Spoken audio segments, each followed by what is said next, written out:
mariage est déjà assuré. Dis-toi que non, mon mariage est assuré. Est-ce que quelqu'un peut répéter ça? Une femme peut répéter que mon mariage est assuré. Alléluia.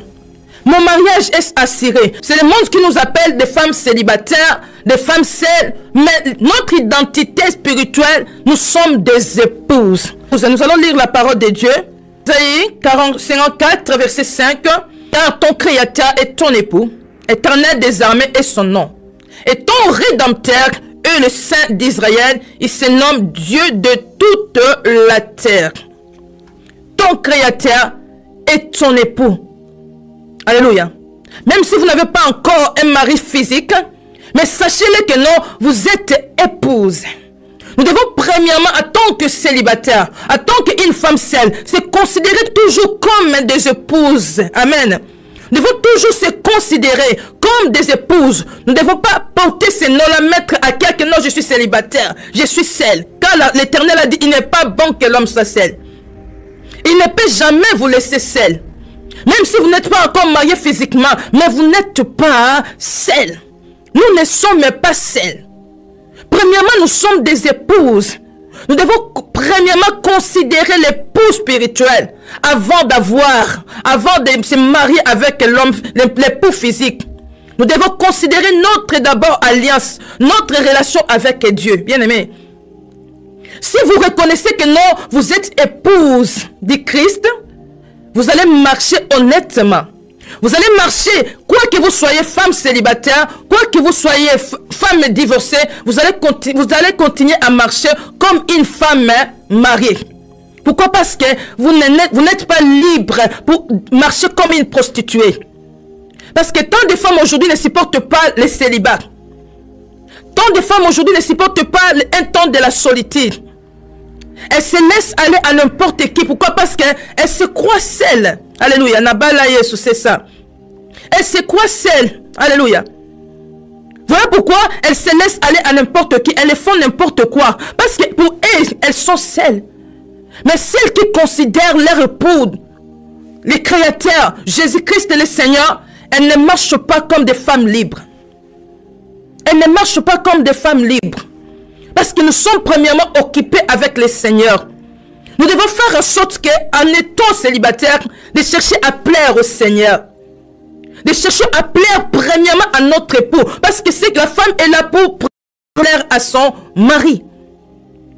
Mais nous devons chercher à plaire premièrement à notre époux qui est Dieu. Si vous êtes célibataire qui cherchez à plaire à Dieu, vous allez marcher dans l'honnêteté. Vous serez honoré quoi que vous soyez célibataire. Alléluia. Vous cherchez le mariage. Commencez à rendre des actions de grâce à Dieu. Commencez à vous comporter comme une femme mariée. La parole déclare, on ne vous nommera plus délaissés. Dans Isaïe 62, verset 4. On ne te nommera plus délaissé. On ne nommera plus ta terre une terre de désolation. Aujourd'hui, on t'appelle délaissé, femme célibataire, périmée. Chez nous, on dit étoula. On dit étoula. Là, j'ai avancé, tu ne te maries pas. Toi, tu es étoula, tu es périmé. La parole déclare, on ne te nommera plus délaissé. On ne nommera plus ta terre. Alléluia. On ne nommera plus ta terre une terre de désolation. Mais on t'appellera mon plaisir en elle et l'on appellera ta terre épouse. On appellera ta terre, tu es une terre de l'Éternel. On appellera ta terre épouse, car l'Éternel met son plaisir en toi. Alléluia. Si tu cherches à plaire au Seigneur, le Seigneur mettra son plaisir en toi. Si toi tu cherches, quoi que tu sois célibataire, non, cherche à plaire à ton époux, premier époux véritable. Tu peux te marier aujourd'hui et que cet homme-là demain te laisse, et que cet homme-là demain meurt. Mais si le véritable époux ne meurt jamais, nous sommes époux et mariés à un époux éternel qui ne meurt pas, qui continue à prendre soin de nous. Même si l'homme physique meurt, le mari physique meurt, le mari spirituel reste toujours là. C'est lui qui continuera à prendre soin de toi. C'est lui qui continuera à te faire du bien. C'est lui qui continuera à t'encourager, à te fortifier, à t'aider. L'époux fidèle, on t'appellera épouse, car Éternel met son plaisir en toi. Alléluia. Et ta terre, oh mon Dieu, dis-toi que non, mon mariage est rassuré. Et ta terre aura un époux. et ta terre, la parole te déclare ici, et ta terre aura un époux. Dis-toi que non, mon mariage est assuré. Mon mariage est assuré, même si aujourd'hui je ne suis pas mariée, demain je vais me marier. Même si aujourd'hui je suis seule, demain je serai en couple. Parce que mon mariage, je ne le cherche pas, c'est déjà assuré. Ton mariage, tu ne vas pas le chercher, c'est déjà assuré. C'est à toi de décider de commencer d'abord à plaire au Seigneur. À vivre comme une épouse, à vivre comme une épouse, vis comme épouse. Change ta façon de s'habiller. Habille-toi comme une épouse. Change ta façon de parler. Parle-toi comme une épouse. Change ta façon de se comporter. La nuit, ne dors pas sans brosser les dents. Brosse tes dents. Dis-toi que non, je vais dormir à côté d'un époux. Lave-toi la nuit. Dis-toi que non, je vais me préparer pour mon époux. Nous nous préparons avant de dormir spirituellement. Pour plaire, pour dormir propre devant le Seigneur. Devant d'autres dieux. Pour être protégés. En tant qu'une femme mariée, nous devons nous préparer pour faire plaisir à nos chéris, à nos maris. Alors, n'attendez pas que vous arrivez dans cette étape-là, vous commencez à se préparer la nuit avant de dormir. Ça sera difficile pour vous. Ça sera des forcing. Mais ayez d'abord l'habitude. Pendant ces temps de célibat, pendant ces temps de solitude, ayez l'habitude de faire comme une femme mariée. De faire des choses comme une femme mariée. Brossez-vous les dents la nuit avant de dormir. Lavez-vous avant de dormir. Parfumez-vous. Parfumez-vous. Avant de dormir, tu te parfumes. Alléluia. Toi-même, tu te sens bon. Parfume-toi la nuit. Alléluia. Avant de dormir. Être célibataire, c'est une saison. C'est juste une saison. Elle va certainement passer. Alléluia. Chaque saison dans la vie, on doit apprendre à bien la vivre. Dans chaque saison de la vie. Bien aimé. Nous ne devons pas s'inquiéter parce qu'on est seul. Parce que Dieu ne nous a pas créés seuls. Avant de nous créer, il y avait déjà un homme. Avant de te créer, Dieu avait déjà créé ton mari. Alléluia. Mais nous devons chercher premièrement à plaire à notre époux. Un temps de célibat, c'est un temps de formation. Où Dieu nous forme. Pour être de bonnes femmes. Un temps de solitude, vous êtes divorcé, vous tombez dans la solitude, vous êtes seul. C'est un temps aussi où Dieu veut vous réformer encore. Parce que si vous avez échoué dans votre mariage, c'est que vous n'étiez pas formé pour être dans le mariage.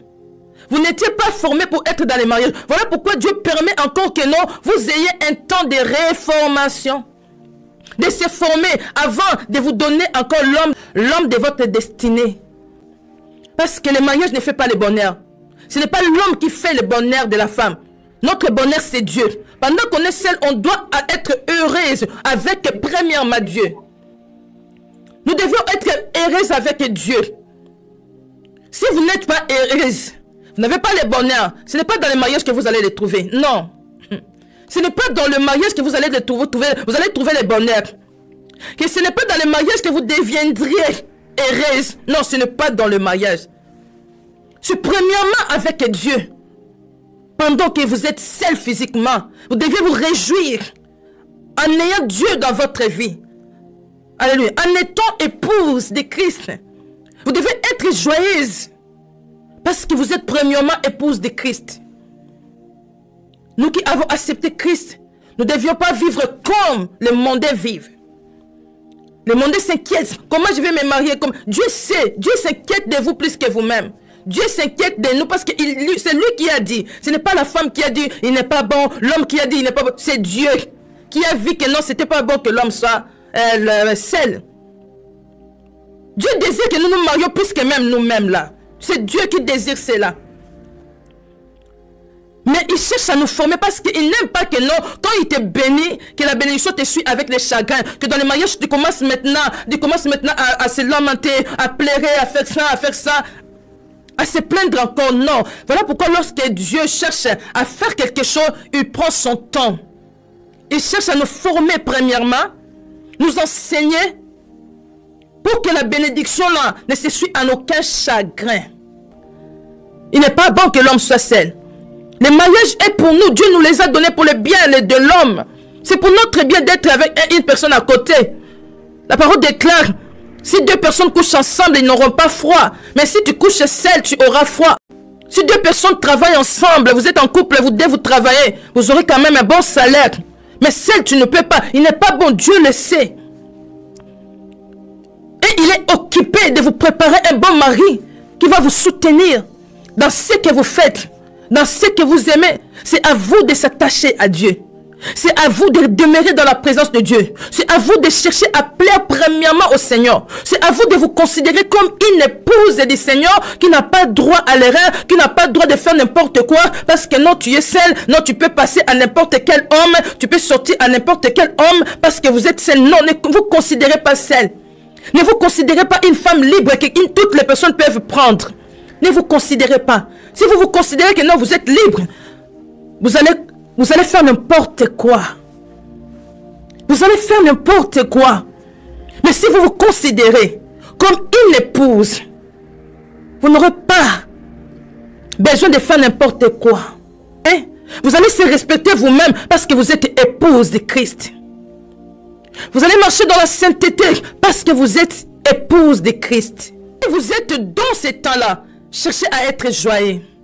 Mais si vous vous sentez mal à l'aise, dérangé, plusieurs femmes se sentent dérangées, ça leur pousse au point de se masturber. Ça, c'est un mal. C'est que là, ce n'est pas Dieu. Il faut chercher premièrement la délivrance. C'est possible de rester des années sans coucher avec un homme. C'est possible. Je vous dis vrai. Plusieurs femmes disent que non, moi je ne saurais pas. Bien aimé, c'est possible. Moi je vous dis, c'est possible de rester des années. Une femme peut rester des années sans coucher avec un homme. Excusez-moi du terme.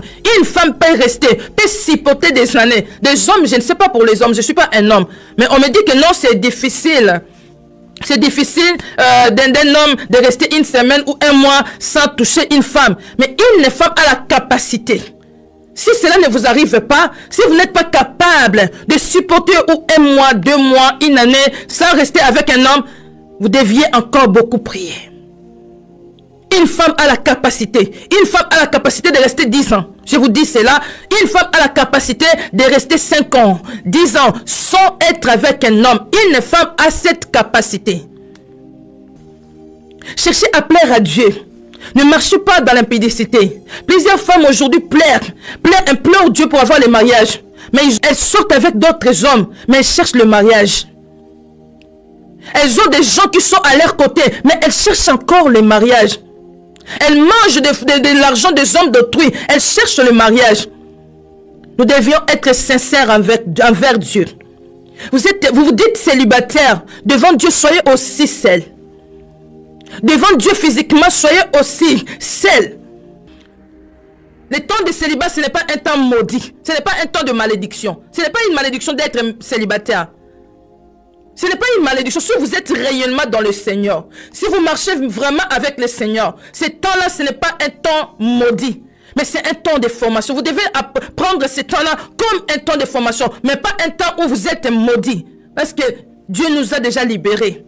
Il fait toutes choses bonnes à son temps. À son temps. Et il y a aussi le bonheur en étant célibataire.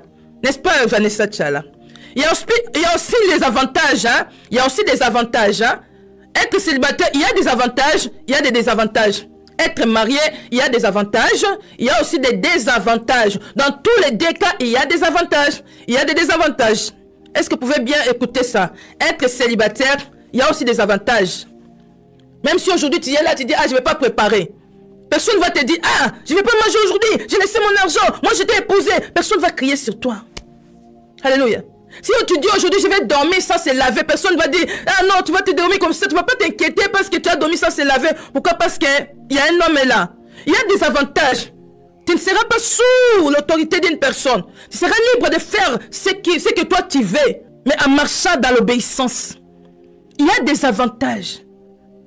Beaucoup qui sont dans les mariages, plaire, ils cherchent à sortir. Je parlais avec une personne aujourd'hui. Elle m'avait dit quelque chose, je lui ai dit, ah, j'ai dit, le monde est compliqué. Femmes qui sont dans les mariages cherchent à sortir. Mais nous qui sommes dehors, hey, c'est notre prière de tous les jours. Seigneur, mariage, je vais voir mon mari, je vais voir mon mari. En chaque circonstance, nous devons apprendre à rendre grâce à Dieu. et à se confier à Dieu. C'est un temps. Que cela ne vous inquiète pas d'être célibataire, d'être seul. Vous êtes divorcé, ma sœur. Ne précipitez pas de sauter au maître de notre homme. Ne précipitez pas. Même si vous êtes divorcé, considérez-vous comme une femme mariée par le Seigneur. Attachez-vous au Seigneur. Alléluia.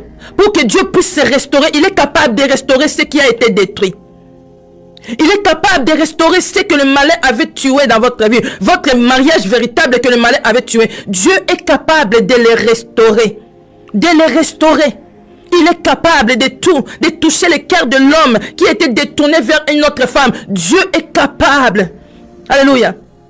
D'attirer cet homme-là, de revenir vers vous. Dieu est capable de vous donner aujourd'hui un bon homme. Dieu est capable. Dites-vous aujourd'hui que non, je ne suis pas célibataire. Je suis épouse. Une épouse doit marcher comment? N'attendez pas de devenir mariée, de se marier pour se comporter comme une femme. Non, une femme mariée, non. Commencez à vous comporter comme une femme mariée pendant que l'homme physique n'est pas encore là. Comportez-vous comme une épouse de Christ. Une épouse, habillez-vous comme une femme mariée. Parlez comme une femme mariée. Une femme mariée se comporte comment? Pendant que vous êtes dans le célibat, regardez comment les bonnes femmes mariées, les véritables femmes mariées se comportent. Parce qu'aujourd'hui, il y a les femmes mariées et les femmes mariées. Cherchez maintenant à savoir comment une femme mariée peut se comporter. Cherchez à apprendre. Cherchez à vous former auprès des femmes qui sont déjà mariées. Comment elles se comportent. Comment on traite un homme. Comment elle soigne son mariage.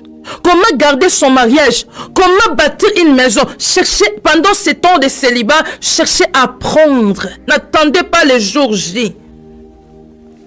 Parce que le mariage est assuré. Je viens dire à une femme, le mariage est déjà assuré. Dis-toi que non, mon mariage est assuré. Est-ce que quelqu'un peut répéter ça? Une femme peut répéter que mon mariage est assuré. Alléluia. Mon mariage est assuré. Tu peux changer maintenant ta façon de parler. Femme, parle comme une femme mariée. Parle comme une épouse. Commence aujourd'hui. N'attendez pas de voir que les choses arrivent et commencer à changer. Non. Nous devons précéder les choses. Comme le Seigneur avait reçu 5 poissons et 2 pains. 2 poissons, pardon, et 5 pains. Il a rendu grâce. Épouse. Appelez-vous des épouses. Que ton nom aujourd'hui change. La parole déclare, on te nommera plus. Une terre de désolation, on te nommera plus. Alléluia. Vous savez ce que Ève avait fait? Lorsque Dieu l'avait créé, Ève, Dieu l'a amené auprès d'Adam. Oh, Ève a regardé, il a vu un homme qui dormait là-bas. Il avait juste une personne, il avait juste un corps qui dormait. Ève a dit, Ève avait parlé avec Dieu. Hein. Tu m'as créé. Mais celui que je vois ici, c'est qui? C'est un mort ou c'est un homme vivant? Dieu a dit, attends, je vais les réveiller. Oh non, prie, il dit, Seigneur, réveille mon mari. Réveille mon époux. Ruth était allée réveiller son mari. Boaz était là. Il ne savait pas que non, son âge était avancé. Il était déjà arrivé en âge de se marier, d'être en couple. Boaz, non, il était tranquille. Il s'occupait de son travail. Ah, Ruth a dit, non, moi, je vais aller les réveiller. Je vais aller les réveiller. Bien-aimé, entre dans la relation, entre en secret avec Dieu. Dit, Père, réveille mon mari.